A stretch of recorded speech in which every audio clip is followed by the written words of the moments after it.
Good evening everyone. Today is July 21, 2025. And for today's video, may i-share lang ako guys kung paano ako nagpa-cash out sa mga non-verified GCash user.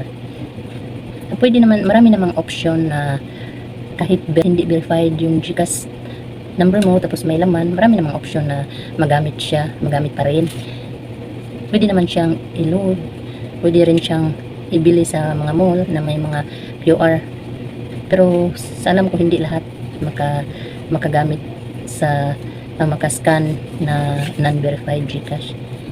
Ang sa akin dito guys na pwede mag-cash out dito kasi ito lang ang pinagamit ko. Meron kasi akong Maya QR, kaya kapag may mag-cash out sa akin na non-verified, pwede.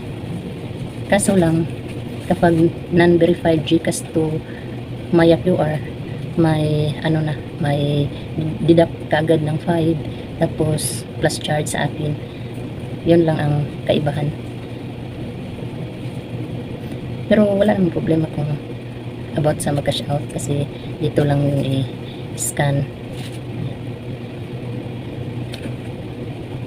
Sa mga Maya agent na may mga ganito, pwede rin sila, nagdepende na sa kanila na sila magpa-cash out ba sila gamit nito. Depende kasi yan sa tindahan na nagamit nito kung tumanggap ba sila ng non-verified GCash. Depende na kasi sa kanila, sa may-ari.